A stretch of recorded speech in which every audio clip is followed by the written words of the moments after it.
Hi, I'm poet and writer Kaye Spivey. I'm just going to do a little bit of a catch-up today and a couple of announcements because there are some exciting things coming in April that I wanted to make sure people are aware of.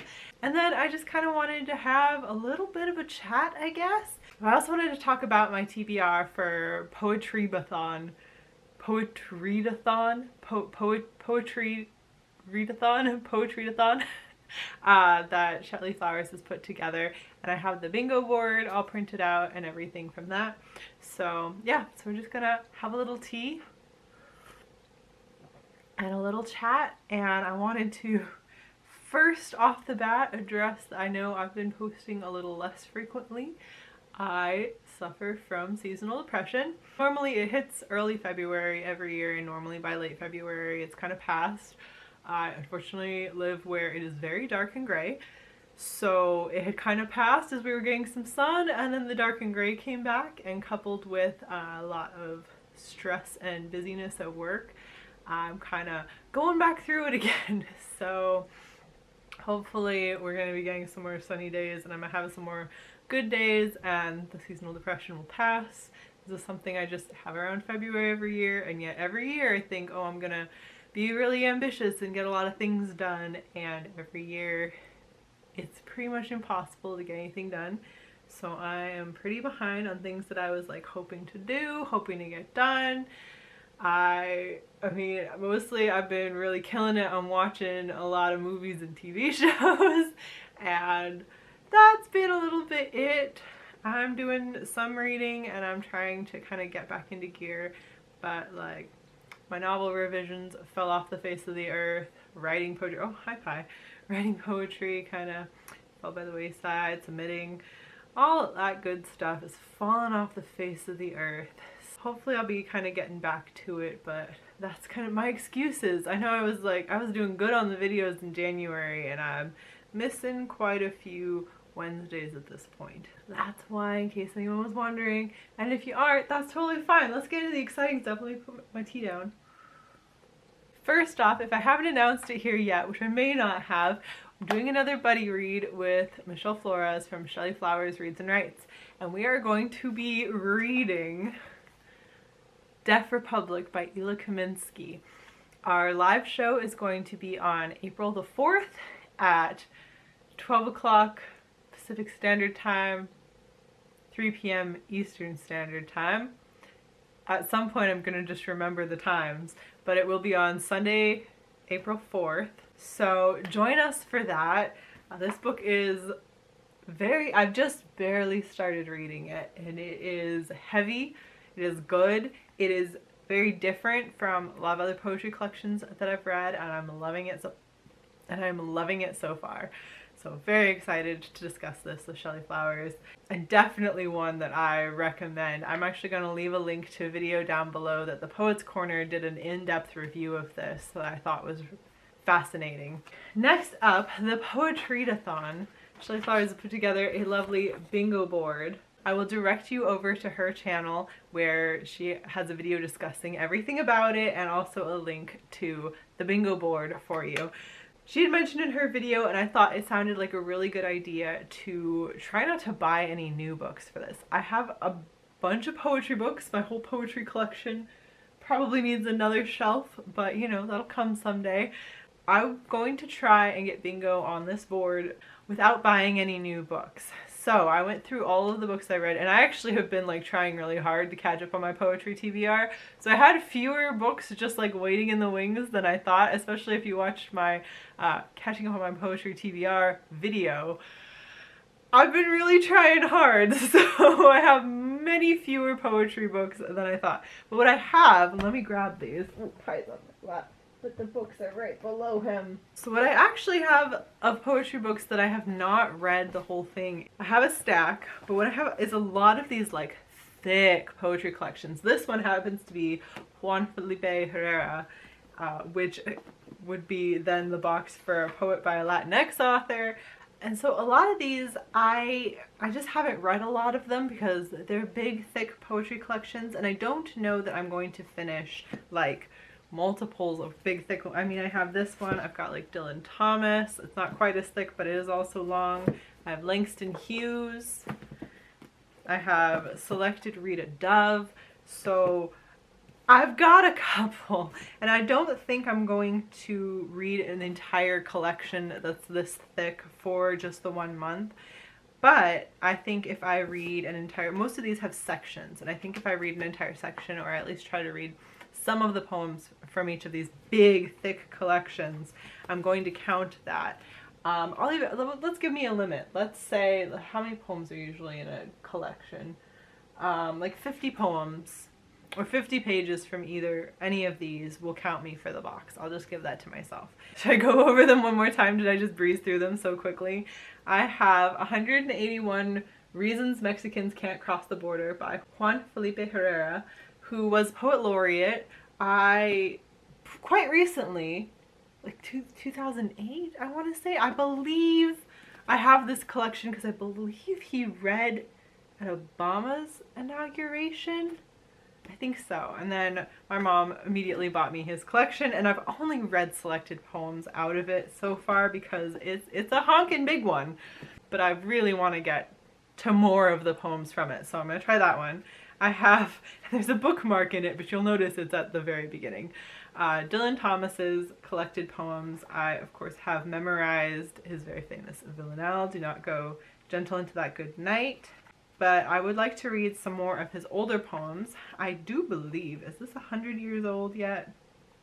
Dang, this doesn't quite count as 100 years old yet, because this collected poems is from 1934 to 1952. So not quite, but still it'll be an interesting collection to read. I have selected poems by Langston Hughes. I've also read just various poems by him. Again, I've only read selected poems by him, and so I want to read the selected poems by him, so I will be reading. This one is really more in sections, so I could read a couple sections of this and feel like I'd gotten a lot more. And then Rita Dove, whose poetry I adore. I've never read this one. I've read other individual collections by her. And Thomas and Doula is actually... This is a collection that is set as a story where the poems are about these people, and I have started reading it before and was doing a lot of stuff at the time when I started it, and I don't believe I ever finished it. So it's not actually a novel in verse, but it is a similar structure from how I remember it, that it is a storytelling set of poems, and so I might give myself a little looseness and count it for the bingo slot for a novel in verse and read Thomas and Doula by Rita Dove.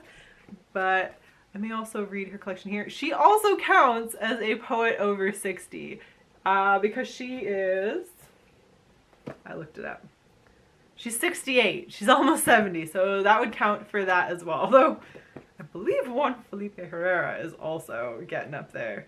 He would also count for a poet over 60. Most of these people are over 60, it turns out. My choice for a book that was definitely published over 100 years ago is Rimbaud, A Season in Hell, which my brother got for me a few years ago, and I just never really read it. It is quite older style poetry, and this one is actually also, it's a translation. Let me see if there's one where you can see it really nicely. Well, I'll do this page, because that's the title poem. They have the French on one side and the English on another, which is really cool. So I can kind of see also what the French side looked like. So yeah, so this counts for both of those. And then I have some others. I am of course going to read the Brenda Shaughnessy, The Octopus Museum. She is a Japanese American poet, so it would check the box of reading a book by an Asian poet. There's also a box for read a book of poetry by an author who practices a religion that's different from your own, as I am an atheist. It will be pretty easy to check that box as well. Many of these writers are not atheists, so I've got that one down. Book by a member of the LGBTQ+ community. I still need to get around to reading Carol Ann Duffy's The World's Wife all the way through. She's of course a lesbian poet. There's the book by a deaf author. We are already reading Ila Kaminsky's The Deaf Republic. It's going to check that box. I'm trying to see how many of these boxes I can get to. I still have a couple more books here. I'm sure I can find a spot for them as well. I need to read Transformations by Anne Sexton. I never got around to reading Seasons of Mangoes and Brainfire by Caroline Wright that I was actually gifted in college. So I will hopefully get around to all of these, and I'll show you my bingo board at the end of April. April is going to be a little bit crazy for me. I have a lot of things going on, not just with poetry readathon type things, but these are all the books I'm hoping to get to. I don't know for sure if I'm going to be doing any kind of vlog for that. Again, I'm going to be very busy, but I'm going to have a lot of travel time going on. Josh is starting his new job, and we're using it as an opportunity to go and visit my parents because they are going to both be fully vaccinated. My grandma will be fully vaccinated before we go, and so we're driving there, and Josh will be fully vaccinated because of his job. I am not going to be eligible in time, it's looking like, even though initially I should have been eligible by April, but you know, with the vaccine rollout, you do what you can. So I will be getting tested before we go just to be safe, but we're going to be able to see my parents, my grandma, so that'll be really nice. My grandma and my dad are already completely vaccinated as they're both over 65. My mom is just under the cusp of 65, so she had to wait for her group to come up. But she has had her first shot already. She's the only person in our family group who got Moderna. My dad, my grandma, and Josh got his first one as well for his job because he's a first responder. They all got Pfizer. So she got Moderna, and she was slightly worried because she's like, no one else has had any reactions, but now I'm the wild card. So she had no reaction. No one I know personally has had a single reaction to their vaccine. Like sore arm. I think my boss, also over 65, had, when he got his second shot, his arm was very sore after the second shot, which he was very surprised about how sore his arm was, but it lasted what, like 2 days, and then he was fine. So I don't even know anyone who's gotten like a severely stuffy nose. Like everyone has been perfectly okay, except for the, like, obviously a sore arm. You could probably attribute to like the muscle not recovering from having a needle in it a couple weeks ago. I would think getting a second needle, like I was thinking about, you usually get shots like yearly for your flu shot, or if you're getting like your school shots, it's like yearly. And then even I was thinking when I got the, what's the one that comes in series, Hep B, when I was getting the shots for that, that was still like yearly. So your arm had a lot more time to recover. Maybe the muscle just is still in pain from getting a needle in it, and it gets another one, it just hurts more. Like it could be, so I'm not worried at all. I'm really looking forward to getting my vaccine. I'm very pleased that a lot of teachers are now getting it. A lot of my teacher friends are getting it.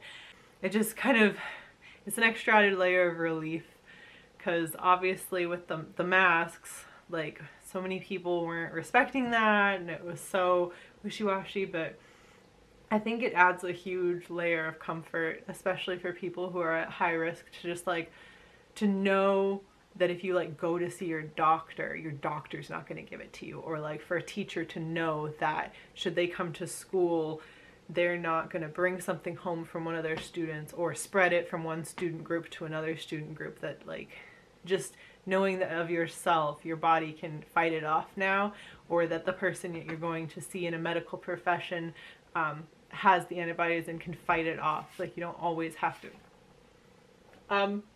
Beg your pardon. What's going on? Anyway, but yeah, just knowing that those people aren't spreading it, I think is one of the most important things. It's really why like getting your flu shot is so important, especially if you work with the public at all. Excuse me, sir. Can you not bother the poster? No, really. Can you not bother my poster? The reason the bottom is curled up on this, by the way, is because of the cats. Hey, stop it. So happy so many people have gotten it.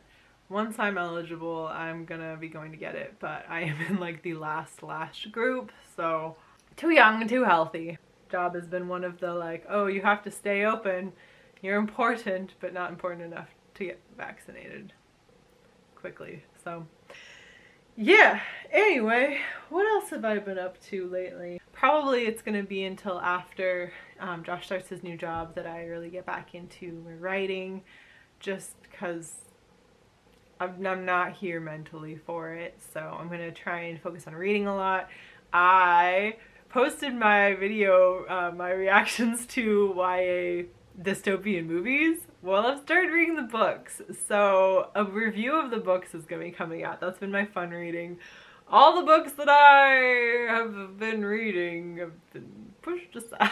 I'm reading some fun dystopians. They have been excellent so far, but my full review, I'm sure I will talk about all of that. I'm going to be doing the poetry panel that Shelley Flowers is putting together.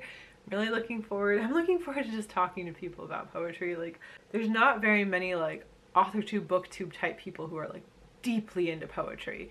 And there's kind of two different communities. There tends to be this group of much younger poets who typically fall towards the like Insta poet category, and there tend to be the very literary poets who fall towards the like I worship Bukowski category. Not on either of those sides. Like, let's just throw around some shade, shall we? Like, you can tell that someone's gonna be an asshole when they're like, my favorite poet is Bukowski. You're just like, bet your favorite writer is also Hemingway, isn't he? Yeah. The like, within English majors, you could tell that way. And that may be a little bit like dismissive of me to say, but like, I'm so serious. If there is a dude who's gonna be an asshole, guaranteed he loves Bukowski and Hemingway. But both of them, oh, Gesundheit. Both of them were raging alcoholics, kind of abusive people. Bukowski is a good writer. Like, his poetry, I can understand people reading his poetry and loving it, but people got really into him, and he was not a good person. And, alright, I just have to like, we're far enough into the video, the people who suck have all left, so just between you and me. Let's share some tea. I got a hilarious comment on my History of American Poetry video that I did years back, which was me kind of delving back into my poetry degree and into poetry history in America to kind of try and understand the Instapoet trend. For years it was untouched, kind of like my 7 Things Poets Do Wrong, or whatever I called that one. No, 7 Mistakes New Poets Make.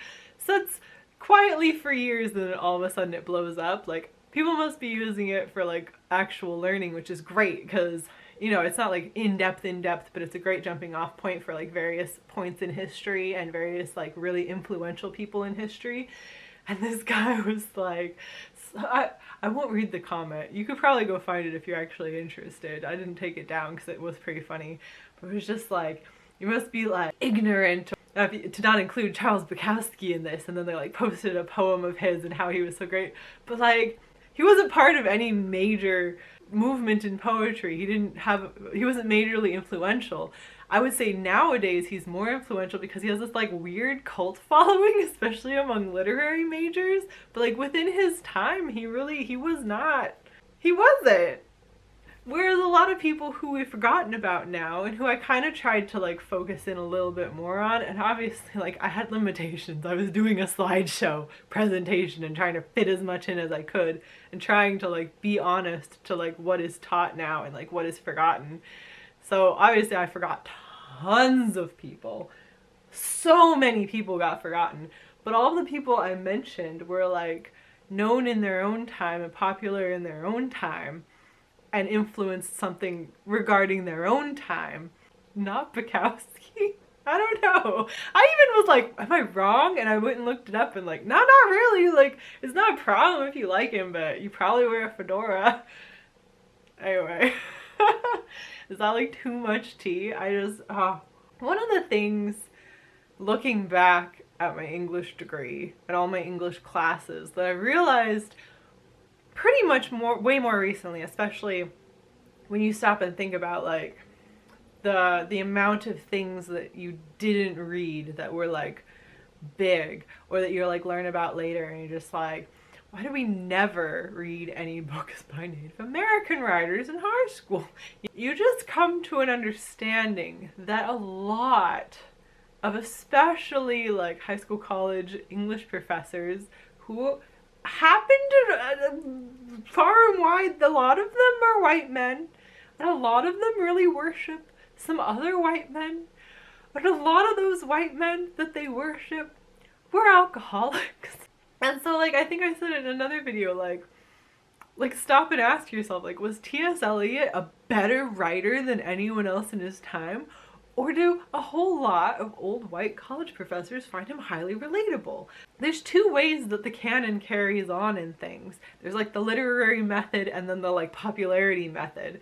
And people who fall into neither of those, a lot of times will just get forgotten or they'll get kind of washed off. But like having high popularity, which, I mean, that's not always going to, but sometimes the popularity and the love for the work will carry it through and it'll continue to be popular. Other times, it's if the literary scene picks up on it and is like, this is masterful and literary and we shall teach it forever and make it required reading for all children for all time. And then we learn it forever and ever and ever, and everyone has read all of these things, and a lot of them are written by white guys writing in English, either English or American or European of some kind. Like, how many writers who were from any of the many Asian countries or of Asian descent did I read in high school and college? And like, if I stop and really think about it, I can think of like, there were a couple short stories and I don't remember who they were by, you know? Like, I don't know where I'm going with all that. But you have to stop and think about like, who's controlling the canon and how much of the things that we kind of put on a pedestal as a culture are things that were genuinely amazing, and how many of them did kind of one person think were quite good and then they taught to a whole bunch of the rest of us and we're like, well, obviously it must be quite good because I learned it in school. And I think that kind of sounds dismissive of myself because like these people are good writers. There's a reason we still read people. Like, I love the Brontes. I think Emily Bronte is an incredible writer. Do a lot of people like her book? No. But they also, people try and lump her in with Jane Austen. Jane Austen was writing satire and comedy for women. Fun, romantic, funny books. Her books were hilarious, and they're just taught as like romances. So many people are like, oh, they're stupid, and don't see the humor in them, because I wasn't taught the humor in them. I just read a lot of old books and was able to recognize that type of like sarcastic, tongue-in-cheek thing that she does.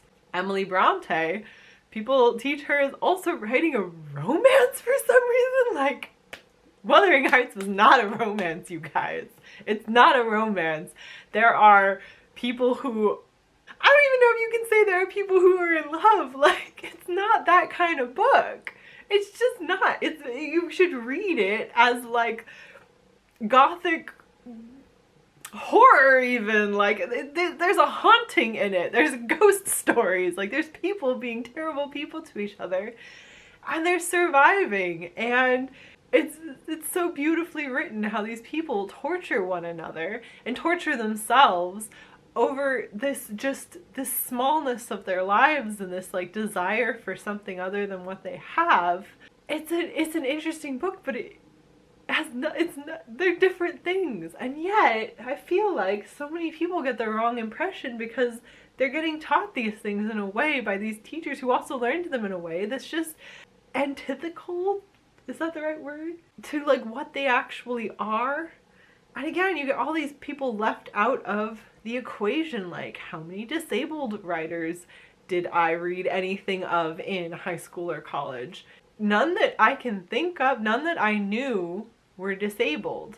But like, it's so cool to have something like BookTube where we can talk about these writers, and we can have something like, you know, the Poetreadathon, where you're encouraged to read books by people who weren't part of the canon that gets taught in literary circles. Like, you're encouraged to look for things and to question and to be like, oh, okay, which which of these writers was over 60? Like, which of these writers was an undocumented immigrant?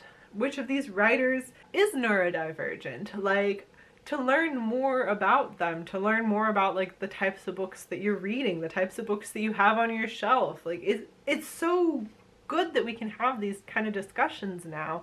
It's so important. I feel like these weren't discussions that I was having in school. It's so healthy that we have these communities now that are like super accessible for people, that we can be like, hey, all you're reading is white authors. All I was reading when I was younger was mainly white authors. And it really stood out some of the times when I read non-white authors, because I had read so many that were so similar, you know? And there's so many genres out there, and there's so many people writing in so many genres. You get kind of focused and jaded when you're just in the literary market. And luckily, this isn't true for everywhere. This isn't true for everyone. This is something that is changing and growing, and more people are aware of it, and more professors especially are focused on trying to change it. I got introduced to some really incredible poets when I was in school. It just wasn't as broad as it could have been. Like, there could have been more diversity. You know what? This is becoming just kind of a ramble. I don't know how well I'm saying this. Let me just kind of wrap it up by saying this is such a good thing that Shelley Flowers is doing to bring awareness to the types of books you're reading through something like the Poetreadathon. And I'm so excited for the poetry panel and to see what other poets have to say. Who else is out there on the internet loving and talking about poetry? Like, we could be a bigger community, and I'm excited that there are more people who like poetry the way I like poetry, and who have different interests within poetry that I can then learn more about it. So just to wrap this all up, that's kind of what I've been up to. That's what I'm going to be up to. Hopefully that wasn't too rambly ranty for you, but I hope that you are having a great time. I hope that you will join us for the Poetreadathon and for our live discussion for the Bicoastal Buddy Read of Deaf Republic. I will link the links to Shelley Flowers' videos for both of those things down below, so check those out as well. And I will also, as things post, I'll try and link them down below as well, so that if you're checking back here late into April or later than that, they should be links to all of the things upcoming as well. So yes, I hope you're having a great day, and I will talk to you again hopefully next week. And good luck to you, good luck to all of us, and happy spring. Spring is finally here. Please let it stop raining and being gray. Alright, bye.